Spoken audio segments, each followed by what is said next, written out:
नमस्कार, मैं हूँ राजदीप और आज हम बात करने वाले हैं भारत की खुद की बनाई हुई टॉप 5 मोस्ट पावरफुल वेपन्स की, जिससे भारत के दुश्मन थर थर कांपते हैं। नंबर 5 पे है घातक UCAV, एक advanced stealth unmanned combat drone जो DRDO के ADE और ADA ने मिलकर इंडियन एयरफोर्स के लिए डेवलप किया है। ये फ्लाइंग विंग डिज़ाइन में बना है, जिससे रडार पे डिटेक्ट करना मुश्किल हो जाता है। इसका वेट 50 टन से कम है और इसमें कावेरी इंजन का ड्राई वर्जन लगा है जो 52 kN थ्रस्ट देता है। घातक के पास इंटरनल वेपन्स बे है, जिसमें missiles, bombs, precision guided weapons carry किए जा सकते हैं, वो भी बिना डिटेक्ट हुए। इसका मतलब है कि एनिमी के घर के अंदर घुसकर भी स्ट्राइक करता है भारत तो एनिमी को पता नहीं चलेगा। साथ ही इसमें autonomous flight system, mission computer, target identification, collision avoidance जैसे स्मार्ट सिस्टम्स अटैच्ड है, जिससे ये मिनिमम ह्यूमन कंट्रोल में ऑपरेट कर सकता है। इसकी फ्यूल कैपेसिटी की बात करें तो ये तेजस से भी ज़्यादा है और इसका कॉम्बैट रेडियस लगभग 740 किलोमीटर है। ये 30,000 फीट तक हाई एल्टीट्यूड पे मिशन कर सकता है और अब तो इसका फुल स्केल प्रोटोटाइप बन रहा है और फ्लाइट टेस्टिंग जल्द ही शुरू होगा। घातक UCAV से भारत की अनमैन्ड कॉम्बैट कैपेबिलिटी को बड़ा बूस्ट मिलेगा और फ्यूचर में अनमैन्ड और मैन्ड टीमिंग का इंपॉर्टेंट हिस्सा बनेगा। ये मिशन है मेक इन इंडिया स्टेल्थ और स्ट्राइक टेक को आगे ले जाने का, ताकि भारत की एयर पावर और स्ट्रेटेजिक रीच और ज़्यादा स्ट्रांग हो सके। नंबर 4 पे है अग्नि P यानी अग्नि प्राइम, एक नया और एडवांस्ड 2 स्टेज बैलिस्टिक मिसाइल। तो अग्नि प्राइम को DRDO ने बनाया है। इसकी रेंज है 1000 से लेकर 2000 किलोमीटर तक और ये 1.5 टन तक का पेलोड ले जा सकता है, चाहे कन्वेंशनल, चाहे थर्मोबैरिक या न्यूक्लियर वॉरहेड हो। ये मिसाइल अग्नि 3 से आधा हल्का है क्योंकि इसमें कॉम्पोजिट मटेरियल यूज़ किया गया है और इसमें अग्नि 4 और अग्नि 5 की टेक्नोलॉजीज यूज़ किया गया है। इससे इसका मोबिलिटी और एक्यूरेसी दोनों इम्प्रूव हुआ है। इसका CEP यानी सर्कुलर एरर प्रोबेबल सिर्फ 10 मीटर के आसपास है, यानी काफ़ी प्रिसाइज टारगेटिंग करता है। अग्नि प्राइम कैनिस्टराइज्ड मिसाइल है। ये कोल्ड लॉन्च सिस्टम यूज़ करता है जो स्टोरेज और हैंडलिंग को भी इजी बनाता है। इसका मेन रोल है अग्नि 1 और अग्नि 2 जैसे पुराने मिसाइल्स को रिप्लेस करना, स्पेशली पाकिस्तान फोकस्ड डिटरेंस के लिए। इसका कॉम्पैक्ट डिज़ाइन और मोबिलिटी इसे हर टेरेन में डिप्लॉय करने लायक बनाता है। ये मिसाइल इंडिया के न्यूक्लियर आर्सेनल मॉडर्नाइजेशन का एक क्रिटिकल पार्ट है। नंबर 3 पे है XRSAM, मतलब extra long range surface to air missile या प्रोजेक्ट कुशा। ये एक advanced long range air defence system है जो DRDO, इंडियन एयरफोर्स और नेवी के लिए डेवलप कर रहे हैं। ये सिस्टम MRSAM की 80 किलोमीटर और S-400 के 400 किलोमीटर के बीच जो रेंज है, इस रेंज के गैप को फिल करेगा, जिसमें 150 किलोमीटर से 400 किलोमीटर तक का इंटरसेप्टर वेरिएंट होंगे। XRSAM का गोल है एक मल्टी लेयर्ड एयर डिफेंस बनाना जो stealth fighters, drones, cruise missile, AWACS और इवन बैलिस्टिक मिसाइल्स को भी टारगेट कर सके।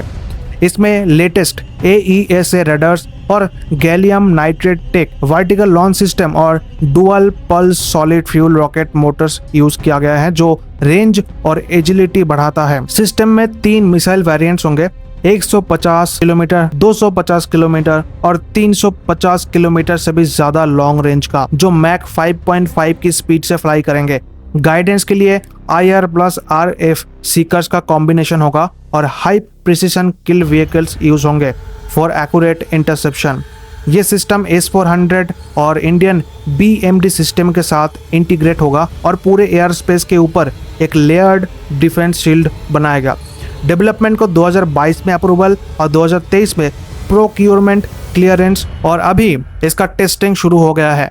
फुल डेवलपमेंट 2028 से 2030 के बीच एक्सपेक्टेड है। इंडियन एयरफोर्स इसका लीड यूजर होगा और नेवी के लिए भी एक नेवल वर्जन बनाया जा रहा है।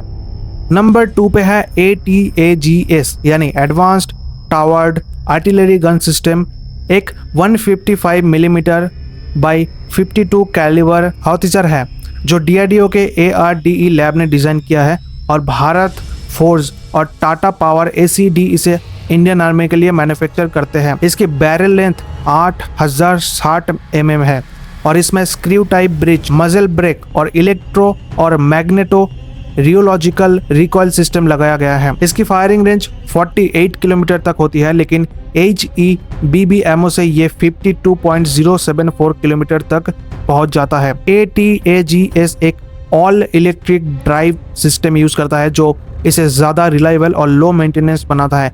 इसमें है हाई मोबिलिटी, फास्ट डिप्लॉयमेंट और night firing ability, automated command and control system और एडवांस कम्युनिकेशन टेक। ये अपने क्लास के अन्य गन से 2 टन हल्का है और इसकी एक्यूरेसी और रेंज भी बेहतर है। ये फुल्ली कॉम्पेटेबल है इंडियन आर्मी के artillery combat commando and control system के साथ for technical fire control and logistic management. अब बात करते हैं नंबर 1 की। तो नंबर 1 पे है ETLDHCM हाइपरसोनिक मिसाइल, जो प्रोजेक्ट विष्णु के अंडर डेवलप हुआ है। आज के टाइम में इंडिया का नंबर 1 इंडिजिनस वेपन माना जा रहा है। ये मिसाइल मैक 8 की स्पीड से फ्लाई करता है और 1500 किलोमीटर तक टारगेट को स्ट्राइक कर सकता है और स्क्रैमजेट इंजन यूज करता है जो एटमॉस्फेयर से ऑक्सीजन लेता है। इससे यह लाइटर, फास्टर और ज़्यादा एफिशिएंट बन जाता है। यह मिसाइल लैंड, सी और एयर तीनों प्लेटफॉर्म से लॉन्च हो सकता है और 2000 किलोग्राम तक न्यूक्लियर या कन्वेंशनल वॉरहेड कैरी कर सकता है। इसकी हाइपरसोनिक स्पीड, लो एल्टीट्यूड फ्लाइट और हाई मैन्यूवरेबिलिटी इससे इंटरसेप्ट करना लगभग इम्पॉसिबल बना देता है। इस कैपेबिलिटी के साथ इंडिया अब उन गिने चुने देशों में शामिल हो गया है जिनके पास ऑपरेशनल हाइपरसोनिक वेपन्स हैं, जो रीजनल पावर बैलेंस को काफी शिफ्ट कर देता है।